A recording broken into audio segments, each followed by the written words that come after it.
Que o partido do presidente só tem 70 deputados em 513. Só tem 9 senadores em 81. Isso significa que o Alckmin tem que ser mais ágil, tem que conversar mais, o Haddad tem que, sabe, ao invés de ler o livro, ele tem que perder algumas horas conversando no Senado, na Câmara. Meus amigos, se você achou que seria tudo flores, parece que a situação não anda nada bem para o novo governo. O Barba perdeu a paciência ao vivo e não deixou passar o seu ministro Haddad e amassou ele ao vivo. Haddad, tem que parar de ler e trabalhar mais. Vamos arregaçar a manga. Mais ou menos isso que ele disse. E se você achou que o Haddad ficaria calado, está completamente enganado. A resposta veio e veio à altura.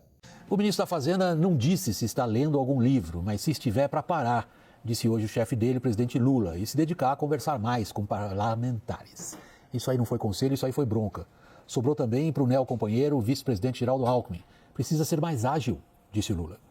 Lula nunca gostou de coisas intelectualizadas, nem de quem fala muito manso. Daí a referência ao livro de Haddad e a, entre aspas, lentidão de Alckmin. E resolveu o Lula arregaçar as mangas, mostrar como é que se faz. Esta é, pelo menos, a terceira vez, desde que iniciou seu terceiro mandato, que Lula diz que entra em campo na articulação política. E a situação nesse quesito só piorou. O governo enfrenta um momento particularmente difícil quanto à política fiscal, com consequente perda de confiança entre agentes econômicos a respeito da capacidade de gerenciamento de forma equilibrada das contas públicas por parte do governo.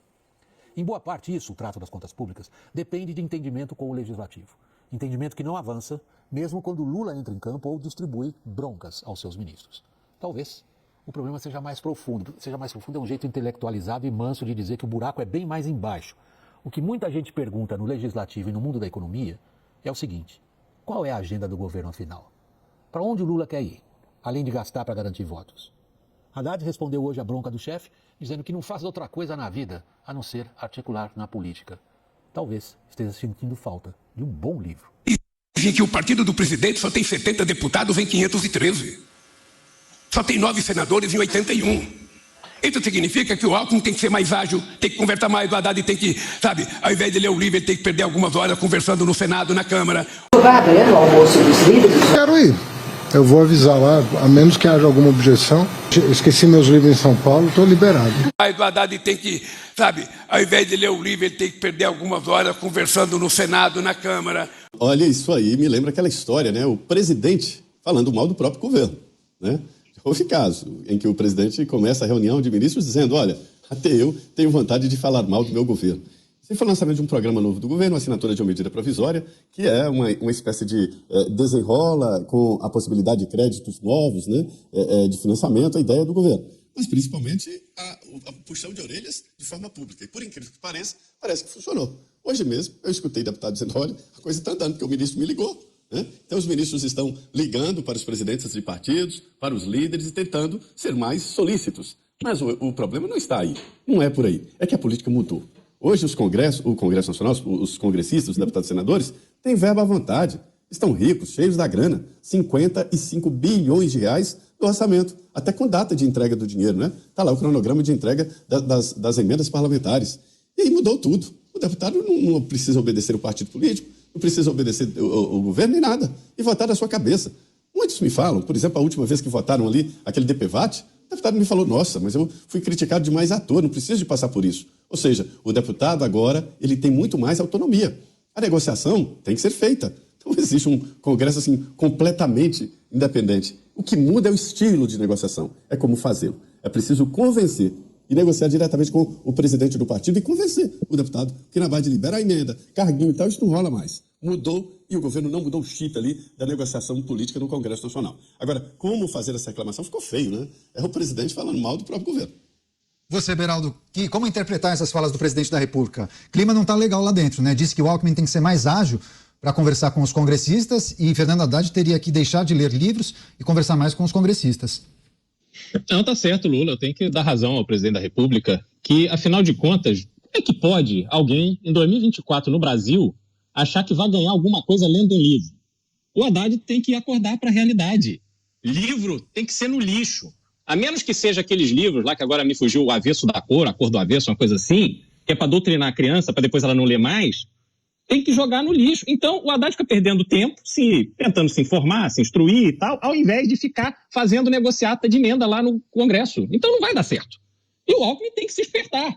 Afinal de contas, ele está lá para trabalhar, ele não está lá para ficar só passeando. Então, assim, realmente está tudo desorganizado. O presidente tem toda a razão, porque se ele não puxar a orelha publicamente, as pessoas não vão entender no seu governo que elas precisam manter a ignorância de um lado, sem livro, e esse esquema de conversa baixo nível com o Congresso. Senão, meus amigos, vai ter muito choro e eles não vão conseguir o que eles precisam, que não é melhorar o Brasil. Não é pôr picanha na mesa do brasileiro, não é garantir o chopinho do brasileiro no final de semana. O que eles precisam é se eleger, se reeleger. É só isso. De resto, a gente é que se vire. Pois é, aos desavisados de plantão, contém ironia, viu? E nisso o Beraldo é craque. Você, Mota. É bom avisar, é bom a gente criar uma tarja que estamos usando ironia. Porque, olha, deixar de ler livros... Deixa eu contar para vocês, outro dia eu fui a uma cerimônia aqui no centro do Rio de Janeiro. E aí, quando eu estava saindo, eu avistei uma casa com um letreiro em cima. Escola de Formação Paulo Freire. Deve ser Escola de Formação de Professores. Paulo Freire. Eu já falei aqui, o Paulo Freire é o pior produto de exportação brasileiro. Ele criou um método doutrinário chamado de pedagogia do oprimido. Olha que nome bonito. Que, na verdade, deveria se chamar pedagogia do marxismo. A principal função do nosso sistema educacional e de vários outros no mundo é formar militantes esquerdistas. Esses militantes, meus amigos, eles não precisam saber ler nem escrever e nem gastar tempo lendo livro. Basta ouvir os discursos magníficos, porque tem sempre um grande líder iluminado fazendo um discurso bom. Pois é, Caniato. Bom, fiz meu primeiro comentário sobre esse tema, obviamente recheado de ironias, e agora eu vou me aprofundar mais no significado dessa mensagem, desse comportamento do presidente da República diante de pessoas que, para ele, foram estratégicas. Geraldo Alckmin, que jogou no lixo tudo aquilo que falou sobre o Lula no passado para se juntar nessa chapa que se tornou vitoriosa nas eleições de 22. E Fernando Haddad, que é a única tentativa concreta de Lula fazer um sucessor. Né? Então, Dilma Rousseff não era uma pessoa ali do íntimo do PT, não era uma pessoa aceita do PT, e teve um final trágico com o processo de impeachment em 2016. E Fernando Haddad foi aquela figura de dentro do PT que Lula sacou para apostar em 2018, teve um desempenho bastante surpreendente, levando-se em consideração que ele sequer tinha conseguido ser reeleito prefeito de São Paulo, e agora está aí no Ministério da Fazenda. Só que esse tipo de comportamento não é um comportamento aceitável de qualquer líder sério de uma nação. Né? Então, Lula, ele se tornou ou permaneceu uma figura analógica. Ele está parado num passado que não vai se repetir. A sorte que ele deu nos 2 primeiros mandatos em que o mundo levou o Brasil adiante, isso não vai se repetir agora porque o mundo está passando por vários problemas, vários desafios. E aí ele, ao olhar para o seu ministro da Fazenda, que é essencial nesse processo de entregar alguma coisa decente como obra desse 3º mandato, ele dá um pito em público. Pessoal, se o presidente da República precisa dar um pito no seu ministro da Fazenda, é porque já passou da hora do ministro da Fazenda ser demitido. Ou seja, as conversas de portas fechadas que tiveram não surtiu efeito. E aí você apela para uma pressão popular, isso é absolutamente absurdo, não faz nenhum sentido. Demonstra que faltam elementos, faltam armas para o presidente da República lutar esta luta, de entregar ao povo brasileiro minimamente o que ele prometeu. E a má notícia é, ele não vai entregar nada do que ele prometeu. Ele deixará um país pior do que recebeu.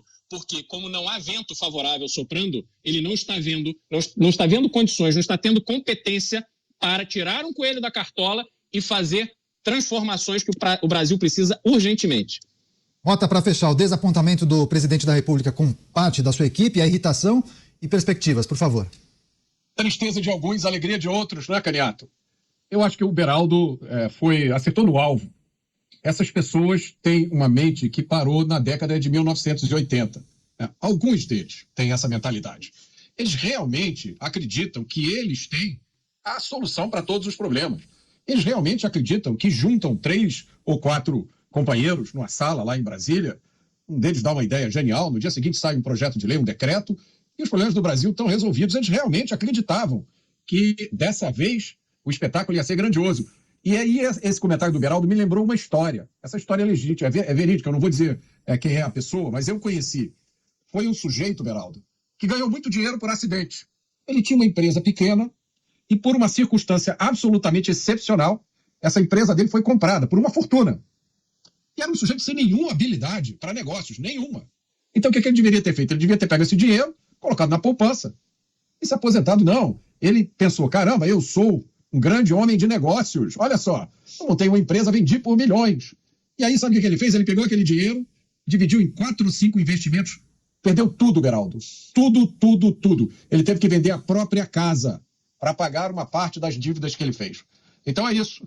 O cara teve um sucesso acidental, que ele teve sucesso no momento em que todo mundo estava tendo, por circunstâncias que não tinham nada a ver com ele.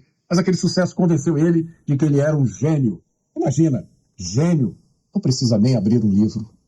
Quer fazer um rápido comentário? Você, só para fechar, Beraldo, rapidinho. Só para fechar, Mota, isso aí demonstra que não existem muitos Elon Musks no mundo, né?